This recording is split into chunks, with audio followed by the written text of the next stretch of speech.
Hello, what's up mga ka-plastic? And this is me again, Big Su, right back at it again with another review dito sa Combid commentary video ng video live stream. At usapang sports muna tayo mga ka-plastic. Bago tayo tumungo doon sa pinaka main topic ko mga ka-plastic, ay update lang tayo doon sa nangyari doon sa one heavyweight champion na si Brandon Vera laban kay Arjan Bular ng Indonesia ba yun? At kung mapapansin nyo mga ka-plastic, ay meron sila ang main event ng araw na yun mga ka-plastic. Tinaguri ang title ng One Championship Dangal, Vera vs Bular. At ito po yung highlights mismo ng video mga ka-plastic, na kung saan ay haharap na po ang ating champion na si Brandon Vera. At lalaban siya dito sa challenger na eto po, ang challenger natin ni si Bular mga ka-plastic. At ngayon, nung unang event na ito is mga ka-plastic, ay medyo maganda pa yung footwork ng dalawang kalahok o yung magkatunggali mga ka-plastic. At medyo magandang footwork at nagpapalitan ng mga suntok, jab at kung ano-ano pa mga ka-plastic. At bandang siguro mga ilang rounds, mga second round o third round, ay medyo nakikita na yung resulta. O yan, doon nagsimula, napuruan talaga si Brandon Vera sa bandang kaliwang panga, na yun ang nagsimula yung medyo na-trigger do ito si Brandon Vera at parang nagkaroon ng konting sindak kay Bular mga ka-plastic. At ito na po, nagsunod-sunod na po yung mga suntok ni Bular, at medyo pinipik niya mismo ng kanyang mga suntok mga ka-plastic, kung mapapansin nyo sa video. At ito na nga, sunod-sunod na yung mga sapak at lahat pumapasok na. Yung suntok ni Bular ay pumapasok na kay Brandon sunod-sunod. Obvious na sa mga siguro mga second to third round ay yun na nga, nagkakaroon na ng resulta mga ka-plastic, hanggang sa hanggang sa point na yun, na take down na niya si Brandon Vera at pinaulan na nito ng mga suntok sa bandang panga, sa mga tagiliran ng panga niya. At ito na nga, medyo naubusan na siya ng hangin mga ka-plastic. At yun na nga, hindi na niya makontrol ang sitwasyon, natuluyan na po mga ka-plastic. At sunod-sunod na yung mga suntok sa kanya, hanggang sa isinuko na ng referee ang laban. Dahil nakikita mo naman dito sa video na ito na obvious na lamang si Bular sa mga suntok na ito mga ka-plastic. At bagamat ayan na nga, unfortunately ang pagiging kampiyon niya ay natanggal na, at napunta na kay Bular mga ka-plastic. And the new One Championship Heavyweight Champion ay tinagurian na si Bular bilang One Heavyweight Champion mga ka-plastic.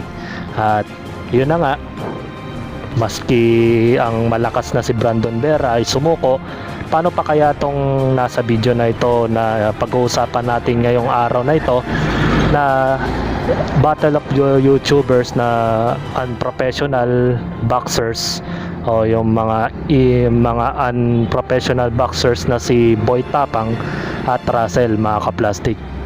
At playable na siya, trending na siya sa social media mga ka-plastic. Nasa 1.4 million views na siya as of now. Wala pang isang araw, yan na kaagad ang trending videos niya mga ka-plastic. At yan na nga, makikita nyo sa video, nag-introduction na yung dalawa, and then bigyan natin ng highlights mga ka-plastic.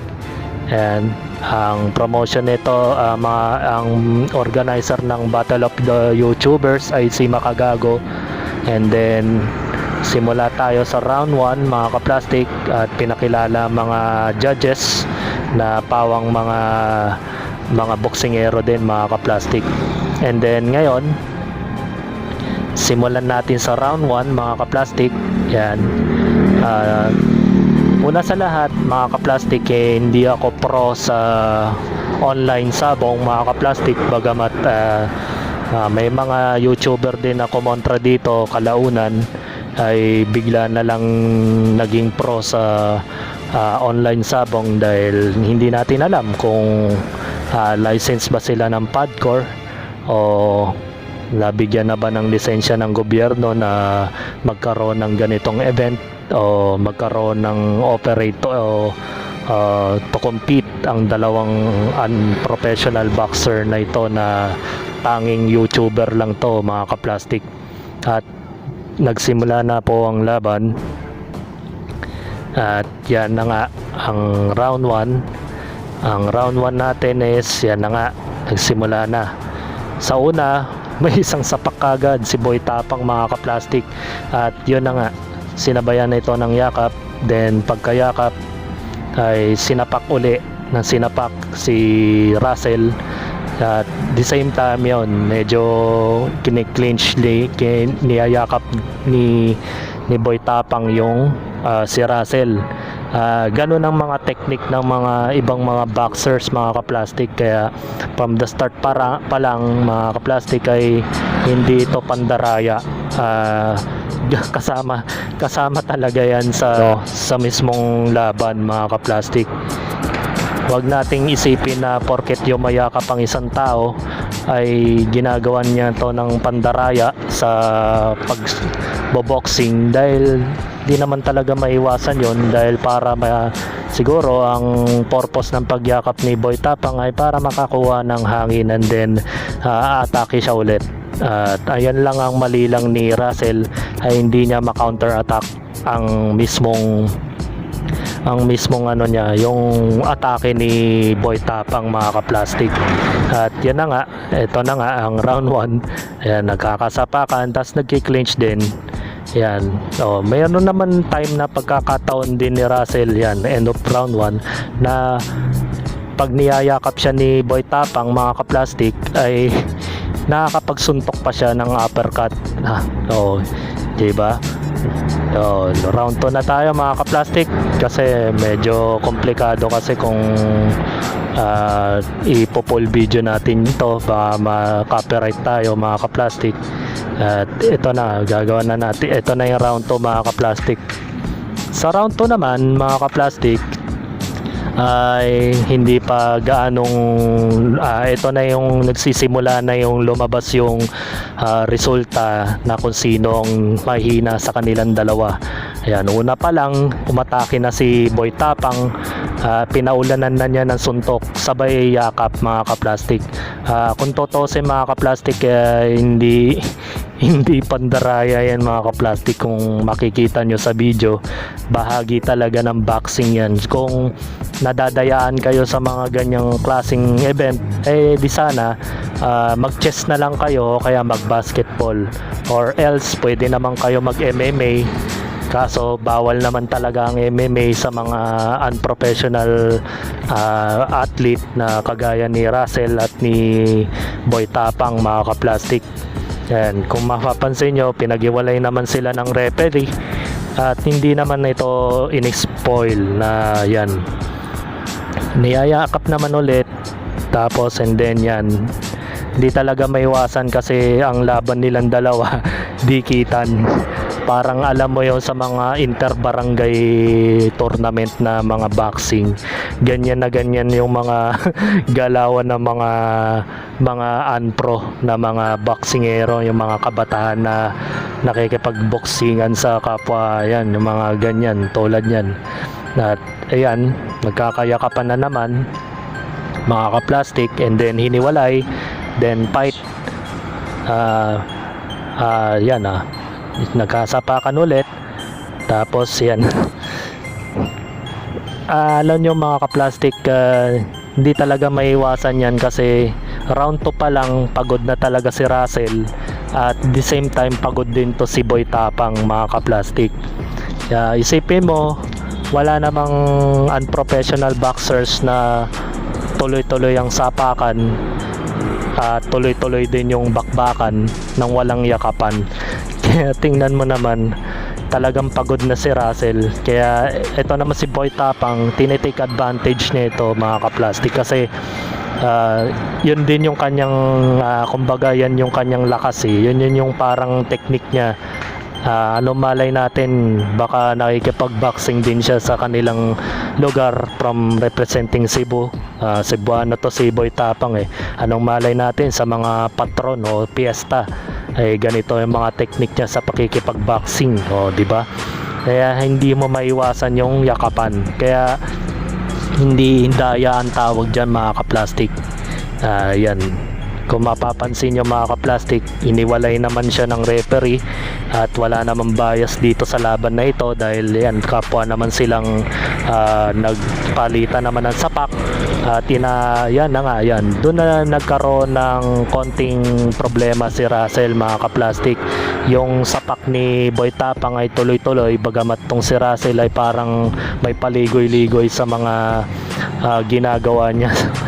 May mga paligoy-ligoy siya sa atake na parang hinahanap niya yung open guard, samantala si Russell ay open guard din siya.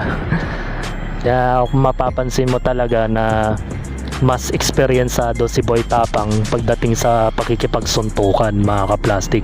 And then yan na nga, niyayakap na naman siya, siguro many times na to, siguro mga 4 o 5 beses na itong nagyayakapan. At yun na nga, inaawat naman ng referee, mga ka-plastic tingnan mo naman, pinag-iwalay. Hindi naman pabaya ang referee sa mga ganitong laban dahil alam mo naman, ang tayaan dito, mga ka-plastic, ay umabot ng 1.6 million para kay Boy Tapang yata yun. At ang laki talaga ng tayaan talaga. Siyempre, pag malaking tayaan, malaki rin ang doble yan ng tayaan na dyan, premyo. At yan na nga, end of round 2 na. Dito na magkakaalaman, mga ka-plastic, sa round 3, mga ka-plastic, na kung saan ay dito na lumabas yung kahinaan ni Russell, mga ka-plastic, kasi mga ganitong boxing event hindi naman dapat bagay ito sa mga unprofessional o yung mga tinatawag na mga beginner. Para sa akin hindi naman kailangan na gawin ito ng mga YouTuber. Maganda sana kung basketball na lang ang ginawa nila, at para hindi magdulot ito ng kapangitan sa tournament na magkakasisihan dahil lang dito. And then ito na nga, papakita ko na yung round 3, medyo dumadaldal na ako. Now, round 3 na tayo, mga ka-plastic. Sa round 3, dito na magkakaalaman na ito na nga yung pinakahintay na resulta. Medyo pagod na nga. Most of all, lagi talagang first attack si Boy Tapang sa mga atake. At kung mapapansin nyo sa video, mahina na talaga si Russell. Hindi na niya kaya talagang i-depensa yung kanyang sarili, at the same time ay makabawi man lang ng suntok kay Boy Tapang, mga ka-plastic. Kaya ito, sinusunod-sunod na siya. Ayan na nga, napupuruan na siya sa ulo many times. At dito nagreklamo si Jonah Renskov na parang niyakap niya dito. Yan. Kung makikita nyo sa screen, ay hinok niya ng yakap sa bandang batok. And then siyempre si Boy Tapang, alam niya ang gagawin niya kapag babawi na si Russell sa suntok, ganito na agad yung gagawin niya. Kaya ako bigla niyang hiwalayan. And then yan na nga, nagkasuntukan na naman, mga ka-plastic. Yan, hindi naman, wala naman tayong nakikita na parang binatukan niya sa likuran Parang ang nangyayari dito, nagkakabalyahan tapos biglang niya sasapakin and then iyayakapin niya yung tao. Yan. Kung mapapansin nyo, wala namang batok dyan eh. Oh. Kumbaga, nagkakadikitan lang ng suntok. Kumbaga, yan. Tingnan nyo mga kaplastik, wala namang daya dyan sa ganitong eksena mga kaplastik. Round 3 ito, 3 minutes pa lang ang nalalabi. Sa 3 minutes, yan, nagkabagsakan sila sabay na out of balance. Makikita mo talaga sa dalawa na parehas silang pagod. Ikaw ba naman eh, unprofessional boxers, paglalabanan mo ng ganitong ano, at wala pa silang protective gear sa bandang dibdib at likuran, at sinunod-sunod na siya ng suntok mga kaplastik. At yan na nga, yun na nga na ang nakakalungkot para sa Brusco Brothers mga kaplastik, ay sinunod-sunod na siya ng sapak yon, at nagpanik ng yan si Jonah. Oh, nakita nyo si Jonah Rensdig, nagpanik na siya sa bandang gilid, nasa pinakagilid siya, na yan yung makikita nyo yung polo niya na naka-stripe na white, at binabantayan din siya ng bouncer yan sa likod. Baka may gawing hindi maganda eh. Siguro nag-oromentado na tong si Jonah dahil yung tinaya niyang talpak ay parang matatalo na. Talagang talo ka. Obvious na obvious naman, dahil ikaw ba naman hamonin mo ang isang probinsyano? Probinsyano pa ang hinamon mo, hindi naman yan kagaya ng iba na malilenyo na hindi naman batak sa kahirapan. Puro kasarapan yan mga kaplastik. At yan na nga, nagpahinga lang sila ng konti dahil itong si Boy Tapang medyo nasira yung kanyang headgear yata, o yung kanyang gloves. At yun na nga, inaayos na. At lampas muna tayo dun sa eksenang yon mga kaplastik. Yan, dito naman tayo sa lampas na tayo. Yan na nga. At ito na nga yung punto natin, yung mga kaplastik, na dito na bumagsak si Russell mga kaplastik. At yun na nga, sunod-sunod yung sapak sa mukha. Obvious na obvious, clean shot yun mga kaplastik. Kaya walang daya mga kaplastik. At yun na nga ang sinasabi ko sa Battle of the YouTubers na yan mga kaplastik, na talagang magdudulot ito ng kamatayan sa isang taong unprofessional boxer. Ay, nakakatawa talaga. Ay, hindi, actually I'm sorry to say na nakakatawa, pero hindi ko ibig sabihin nun ay nakakatawa si Russell eh. Ang ibig sabihin ko dito ay hindi nila masyadong pinag-isipan ng laban na ito mga kaplastik. Para mong hinamon si Russell sa isang oso mga kaplastik, dahil lubang napakalakas ni Boy Tapang sa mga ganitong labanan mga kaplastik. At ito na nga yung sinasabi ko sa mga YouTuber dyan. Alam mo, makagago WhatsApp man, hindi ako galit sa'yo. At lalong lalo na ang mali lang dito mga kaplastik ay binigyan mo lang ng konting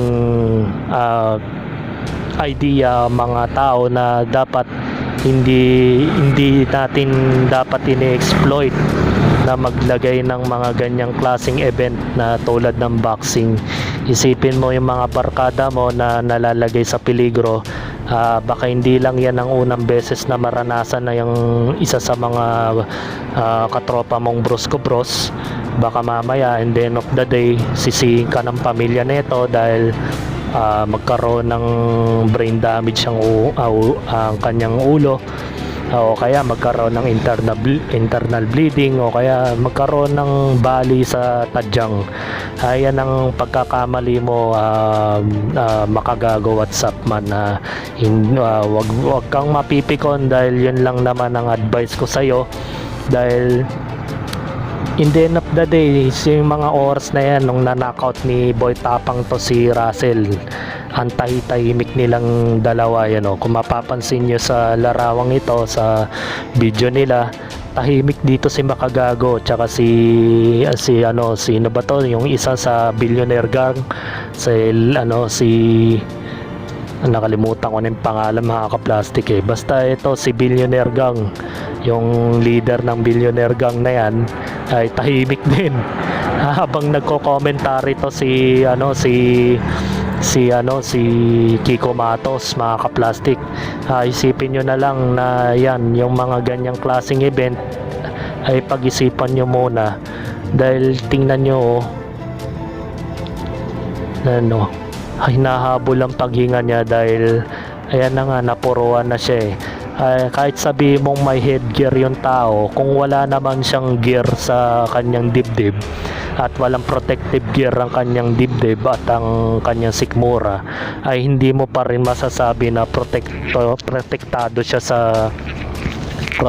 siya sa mga ganong suntok ni Boy Tapang. Isipin mo si Boy Tapang, banat na banat yan sa mga paglulukad, sa pagbubukid, ayan, pag-aakyat ng mga puno ng nyog, nagbubuhat ng mga mabibigat na bagay sa kanilang probinsya.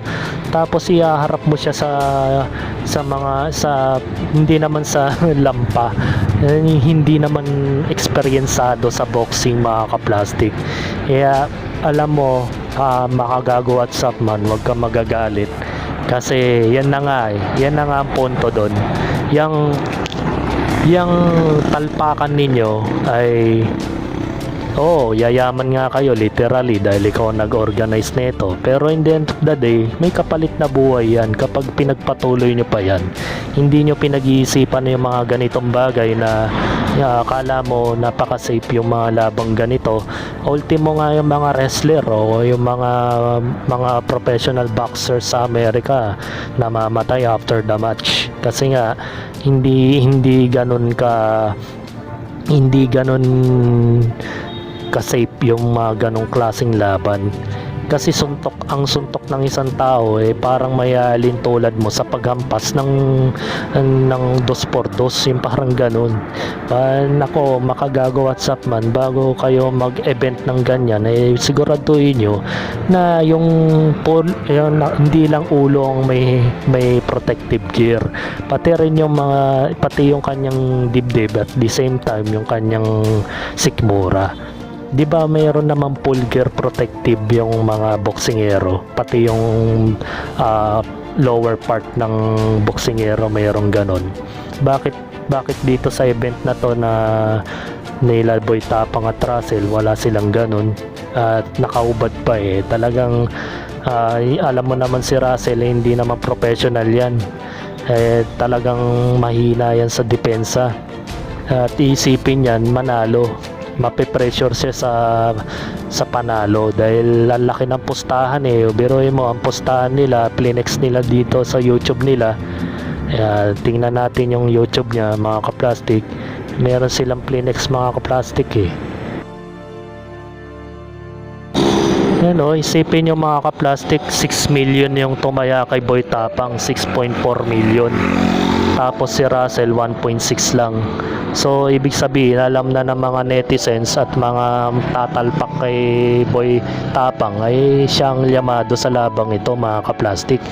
Kaya alam mo naman, hindi naman tanga mga netizens, mga kaplastik, alam nila yung kung sino ang panalo dito. Kasi yan na nga, nape-pressure si Russell sa laban, kaya gusto niyang manalo agad. At unfortunately, hindi siya pinagbigyan ni Boy Tapang matapos nitong laitin ni Russell sa kanilang vlog na kung ano-ano mga pinagsasasabi. Kasi nga nagkasakit to si Boy Tapang recently, kaya hindi natuloy ang laban, pero natuloy pa rin. And parang pinapakondisyon ka pa nga, Russell pero kahit na-delay yung laban ninyo, in the end of the day, talo ka pa rin. Yun, wala tayong magagawa, mga kaplastik dahil napaka ni Boy Tapang, napaka lakas ng katawan ni Boy Tapang, mga kaplastik. Ikaw ba naman, maharap ka sa mga ganong Wala naman tayong magagawa, nagkakasisiyan na, tahimik na yung tatlo. Siguro itong tatlong to kaya tahimik dahil talo sa talpakan, mga kaplastik. At ito na nga, hanggang dito na lang mga kaplastik ang aking video, masyado na mahaba. At sana maintindihan nyo ang aking punto na sana yung mga gumagawa ng mga ganyang event ay pag-isipan nyo ng maigi. Oo nga, lalaki nga ang kitaan ninyo dyan, pero in the end of the day may mawawala sa tropa ninyo. Baka hindi lang yan ang abutin nila sa mga huling oras sa susunod na laban. Baka mas matindi pa dyan, at baka hindi nyo na magawan pa ng paraan kapag napuruan talaga yung mga tropa ninyo dyan sa boxing event na yan, na hindi naman professional ang mga yan, mga YouTubers na yan, dahil hindi naman sila well trained sa pagiging boxing. Hanggang dito na lang mga kaplastik, and this is me again, Bigso, na nagsasabing ang mga plastic ay matagal mabulok dahil ang mga plastic ay toxic. Kaya what's up mga kaplastik, and this is Cambid commentary video ng video live stream, signing out. Alright mga kaplastik, kung nagustuhan nyo ang aking video, isubscribe nyo lang ang aking channel. At the same time, i-hit nyo rin ang notification bell at yung all para ma-notify kayo sa aking susunod ko pang video sa aking YouTube channel. Maraming salamat po mga kaplastik.